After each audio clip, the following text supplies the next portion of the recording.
Hey guys,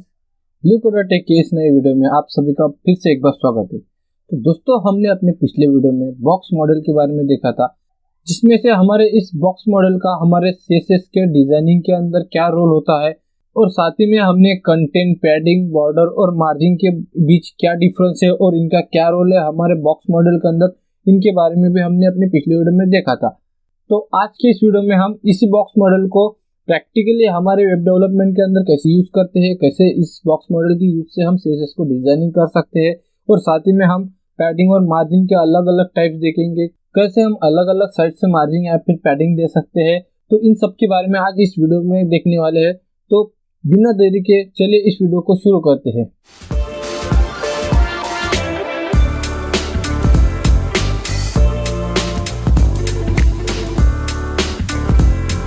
तो दोस्तों, आज के इस वीडियो के लिए मैंने ऑलरेडी एक नई फाइल बनाई है जिसका नाम मैंने css.8.html रखा है और इसके अंदर मैंने कुछ यहाँ पे हेडिंग दिया है और 3 यहाँ पे div एलिमेंट दिया है जिसमें मैंने कुछ डमी टेक्स्ट यहाँ पे डाला है और साथ ही में ये जो हमारी बॉडी है इसे एक बैकग्राउंड कलर दिया है और हमारे h1 जो है उसे मैंने यहाँ पे कुछ ब्लूइश कलर का कलर दिया है और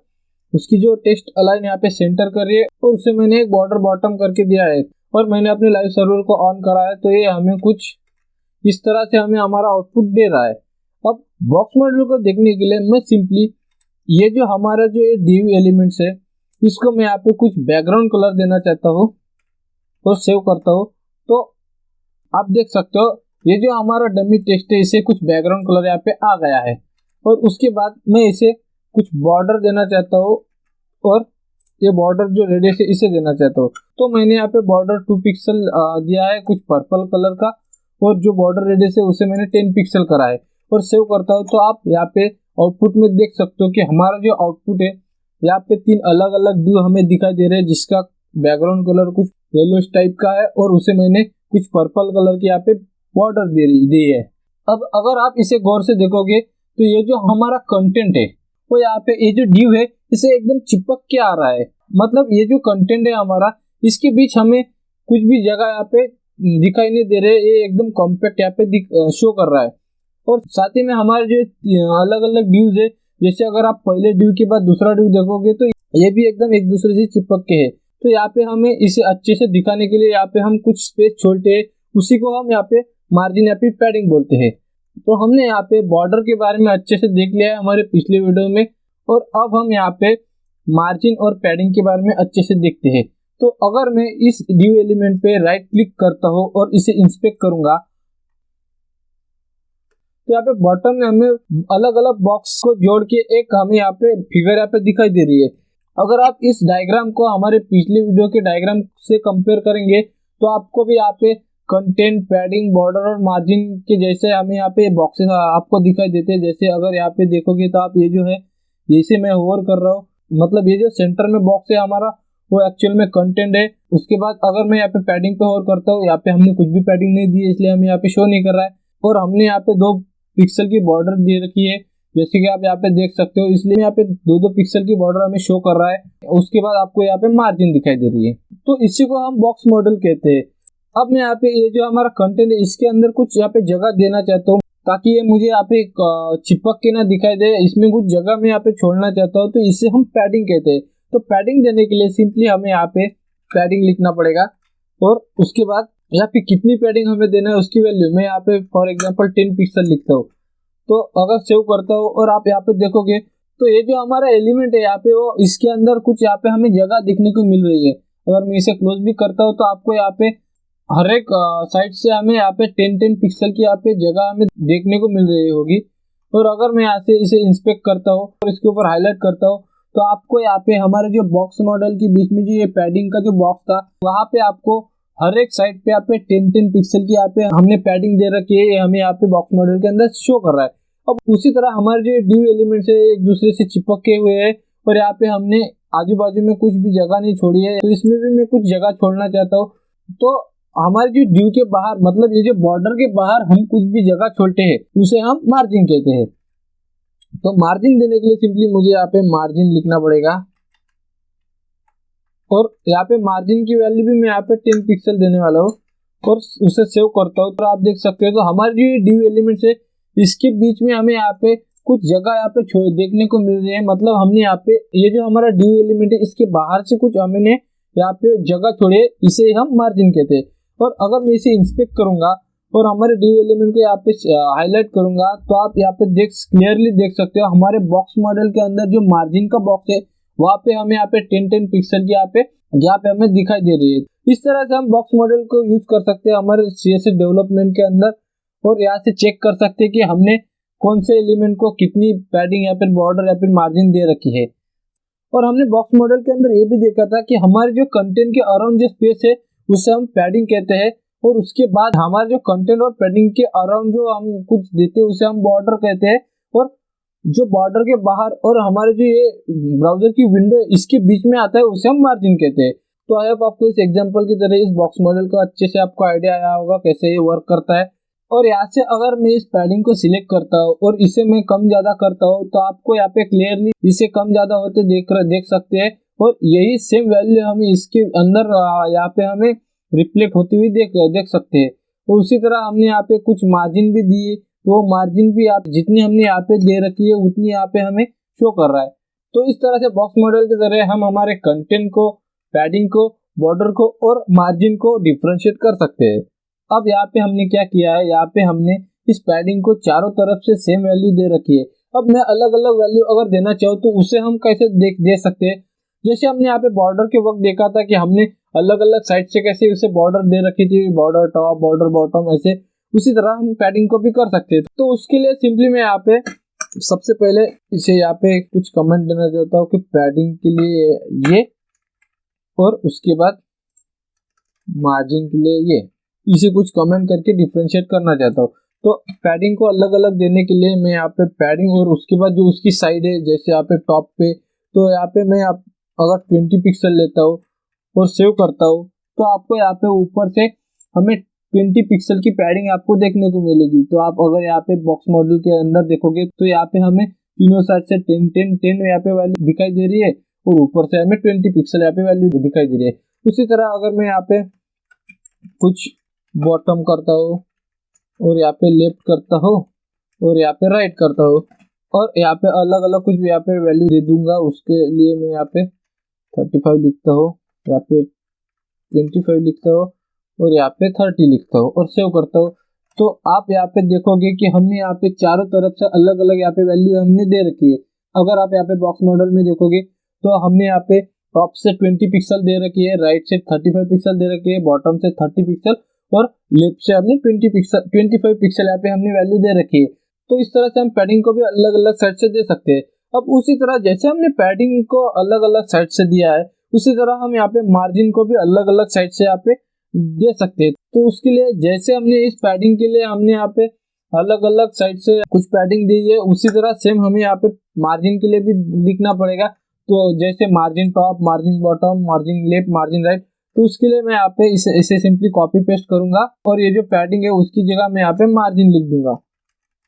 तो यहाँ पे हमने हमारे मार्जिन को अलग अलग साइड से अलग अलग वैल्यू यहाँ पे दे रखी है। और अगर यहाँ पे मैं सेव करूंगा इसे और हमारे बॉक्स मॉडल के अंदर चेक करूंगा कि हमारी वैल्यूज आई कि नहीं, तो उसके लिए यहाँ पे अगर बॉक्स मॉडल की तरफ देखता हूँ तो यहाँ पे मुझे ऊपर से 20 पिक्सल, राइट से 35 पिक्सल, बॉटम से 30 पिक्सल और लेफ्ट से 25 पिक्सल यहाँ पे हमें अलग अलग टाइप की यहाँ पे मार्जिन यहाँ पे दिखाई दे रही है।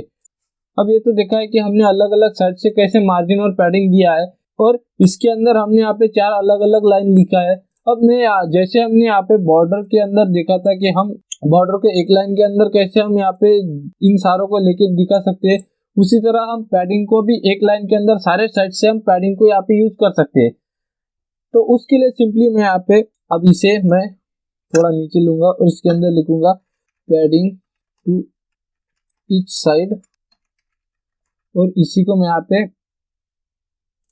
पे भी लिखूंगा और इसे मैं यहाँ पे पैडिंग की जगह मार्जिन लिख दूंगा, मार्जिन टू ईच साइड। अब उसके बाद वही सेम यहाँ पे लिखूंगा बट यहाँ पे इन सिंगल लाइन लिखूंगा। सिंगल लाइन मतलब कि हमने यहाँ पे इस पैडिंग को सिंगल लाइन के अंदर हमने सारे जगह से पैडिंग दे रखी है। उसी तरह हमारा जो मार्जिन है वो भी सेम रहेगा, इसलिए मार्जिन को भी हम यहाँ पे सिंगल लाइन में कैसे लिखते हैं वो भी हम यहाँ पे देखेंगे, मार्जिन को भी सिंगल लाइन में यहाँ पे देखेंगे। तो पैडिंग को लिखने के लिए हमें सिंपली पैडिंग लिखना पड़ेगा, ठीक है। अब जैसे हमने यहाँ पे पैडिंग 10 पिक्सल लिखा है, मतलब कि हमने सारे साइड से 10 पिक्सल की वैल्यू की हमें पैडिंग देनी है। तो उसी तरह हम यहाँ पे पैडिंग को अलग अलग साइड पे लिखने के लिए सिंपली हमारे पास एक सिंटैक्स है। अब जैसे यहाँ पे मैं पैडिंग लेता हूँ, उस पैडिंग के बाद हमें इस लाइन के अंदर कौन कौन से साइड से पैडिंग दे रहे हैं। जैसे सबसे पहली वैल्यू हमारे आती है कि टॉप में हमें कितनी पैडिंग देनी है, उसके बाद राइट में कितनी पैडिंग देनी है, उसके बाद बॉटम में कितनी पैडिंग देनी है, और उसके बाद लेफ्ट में कितनी पैडिंग देनी है। ध्यान रखना, ये जो हमारा सीक्वेंस है टॉप राइट बॉटम लेफ्ट, इन्हीं साइड के अकॉर्डिंग हमें यहाँ पे वैल्यू लिखना पड़ेगा। अब मैं इसे कमेंट करता हूँ और पैडिंग देना चाहता हूँ। जैसे अगर मैं यहाँ पे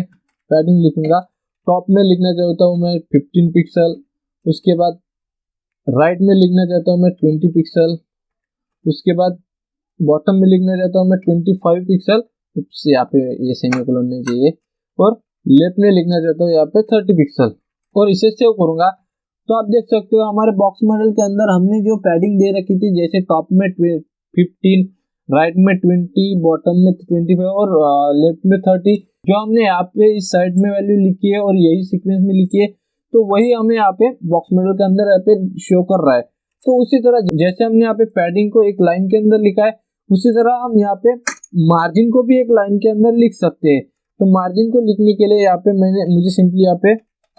मार्जिन लिखना पड़ेगा। और अगर आप यहाँ पे इस बॉक्स मॉडल में देखोगे तो यहाँ पे टॉप में 15 पिक्सल की मार्जिन छोड़िए, राइट में 20 पिक्सल की, बॉटम में 25 पिक्सल की, और लेफ्ट में 30 पिक्सल की यहाँ पे हमने मार्जिन छोड़ी है। तो इस तरह से हम यहाँ पे सिंगल लाइन के अंदर मार्जिन या फिर पैडिंग को दे सकते हैं। अब इसके बाद हम देखेंगे कि हमारी जो ये वैल्यूज है, जैसे हमने यहाँ पे टॉप और बॉटम, लेफ्ट और राइट, अगर यहाँ पे आप देखोगे तो ये जो है हमारा हॉरिजॉन्टल हो रही है और वर्टिकल, तो ये जो वर्टिकल और हॉरिजॉन्टल की जो साइड्स की वैल्यू है वो अगर हमें यहाँ पे सेम लिखनी है, तो उसके लिए हम कैसा कर सकते हैं। फॉर एग्जाम्पल, अगर यहाँ पे इसे मैं यहाँ पे 20 करता हूँ और इसे 15 करता हूँ और उसके बाद इसे फिर से 20 करता हूँ, तो ये जो हमारी साइड से टॉप और बॉटम, उसके बाद लेफ्ट और राइट की वैल्यू जो है ये सेम हो गई है। इसे मैं सेव करता हूँ, तो आप देखोगे कि ये जो हमारी वैल्यूज है, जैसे यहाँ पे टॉप और बॉटम में 15 है और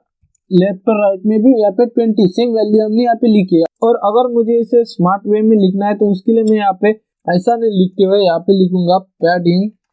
और उसके बाद यहाँ पे टॉप और बॉटम, मतलब हमारा जो वाई डायरेक्शन की जो वैल्यू है वो यहाँ पे लिखनी पड़ेगी, और उसके बाद एक्स डायरेक्शन की वैल्यू हमें यहाँ पे लिखनी पड़ेगी, और उसके बाद सेमीकोलन देना पड़ेगा। वाई जो है वो हमारे वर्टिकल डायरेक्शन की वैल्यू है, और एक जो है हमारी हॉरिजॉन्टल डायरेक्शन की वैल्यू है। तो इसे मैं कमेंट करता हूँ और मैं यहाँ पे पैडिंग लिखता हूँ, और कि वाई डायरेक्शन को मैं यहाँ पे 30 पिक्सल पैडिंग देना चाहता हूँ, और जो हमारे एक्स डायरेक्शन है उसे मैं 40 पिक्सल पैडिंग देना चाहता हूँ, और सेव करता हूँ। तो आप देख सकते हो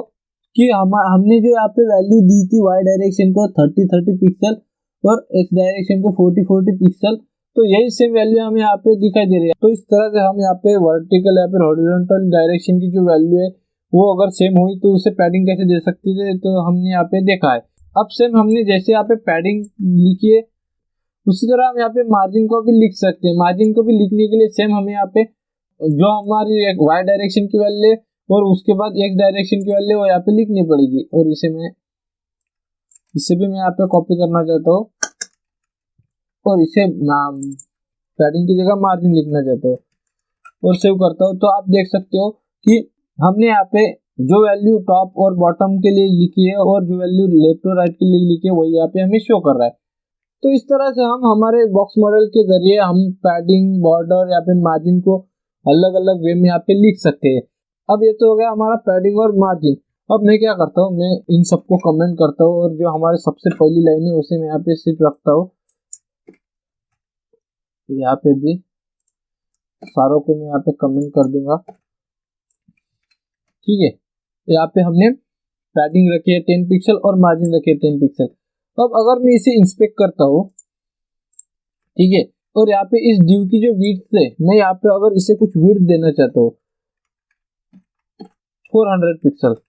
ओके, और सेव करता हूँ, तो यहाँ पे हमने इसे 400 की विड्थ यहाँ पे दे रखी है और ये हमें यहाँ पे शो भी कर रहा है। अब जैसे मैं इस पैडिंग को अगर यहाँ पे बढ़ाऊंगा, तो ये जो हमारी विड्थ है यहाँ पे आप देखोगे ये तो हमारी विड्थ है, ये हमें यहाँ पे 400 ही दिखा रहा है, बट अगर यहाँ से ऐसे ऐसे इंक्रीज करूंगा हमारे पैडिंग को, तो हमारी जो ये कंटेंट है इसके बीच में जगह तो उतनी बन रही है, बट हमारी जो ये विड्थ है एक्चुअल में वो विड्थ यहाँ पे हमें इंक्रीज होते हुए दिखाई दे रही है। तो जैसे मैं इस विड्थ को बढ़ाता हूँ तो ये अंदर ही अंदर यहाँ पे सिमट रहा है, बट ये बॉर्डर के अंदर और जगह यहाँ पे इंक्रीज कर रहा है, इसलिए इसकी जो विड्थ है वो यहाँ पे इंक्रीज हो रही है। अगर मैं चाहता हूँ इसकी विड्थ जो है वो 400 ही रहे और ये जो हमारा कंटेंट अंदर ही अंदर सिमट रहा है तो ये ना हो, तो उसके लिए मुझे यहाँ पे क्या करना पड़ेगा, उसके लिए मुझे यहाँ पे नीचे उसका जो बॉक्स साइजिंग है, जो इसका जो बॉक्स साइजिंग है उसे बॉर्डर बॉक्स यहाँ पे लिखना पड़ेगा। अब जैसे मैं यहाँ पे बॉक्स साइजिंग बॉर्डर बॉक्स लिखता हूँ और यहाँ पे मैं कितनी भी पैडिंग बढ़ाऊं तो ये जो हमारा कंटेंट है कॉम्प्रेस हो रहा है, अंदर यहाँ पे जगह भी छोड़ रहा है और अंदर के अंदर यहाँ पे उसकी जो हाइट है उसे बढ़ा रहा है, बट इस डिव की जो एक्चुअल विड्थ है उसमें यहाँ पे हमें कोई भी चेंजेस यहाँ पे दिखाई नहीं दे रहा है, वो जितनी है उतनी यहाँ पे शो कर रहा है। मतलब हमने यहाँ पे 400 पिक्सल लिखा था तो वही यहाँ पे हमें शो कर रहा है। तो इस तरह से हम बॉक्स साइजिंग को बॉर्डर बॉक्स करने के बाद हमारी जो एक्चुअल विड्थ है उसे एज इट इज रख सकते हैं। और भले ही हमने पैडिंग के अंदर जितनी भी पैडिंग इसके अंदर कम या ज्यादा करी हो, तो ये जो कंटेंट है उसे यहाँ पे कंप्रेस करेगा, उसकी जो हाइट है उसे बढ़ाएगा, बट इसकी जो एक्चुअल विड्थ है उसे एज इट इज रखेगा। तो आई होप आपको इस वीडियो में बॉक्स मॉडल के अंदर काफी कुछ सीखने को मिला होगा और आपके कुछ कॉन्सेप्ट यहाँ पे क्लियर हुए होंगे। और अगर आपको इस वीडियो में कुछ भी अच्छा लगा हो तो प्लीज इस वीडियो को लाइक कर देना, चैनल पर नए हो तो प्लीज इस चैनल को सब्सक्राइब कर देना। और उसी के साथ अगर आप या फिर आपके दोस्त या फिर फैमिली मेंबर कोई भी वेब डेवलपमेंट सीखना चाहते हो, HTML या फिर CSS कुछ भी सीखना चाहते हो, तो प्लीज इस मेरी प्लेलिस्ट को अपने दोस्तों में शेयर कर देना। और अगर आपको इस वीडियो से रिलेटेड या फिर किसी भी वीडियो से रिलेटेड कोई भी क्वेरी या फिर कोई क्वेश्चन पूछना हो तो आप मुझे कमेंट सेक्शन में वो भी पूछ सकते हो। तो इसी के साथ आज के इस वीडियो में इतना ही, मिलते हैं हम नेक्स्ट वीडियो में, तब तक के लिए take care, bye bye, Vande Mataram.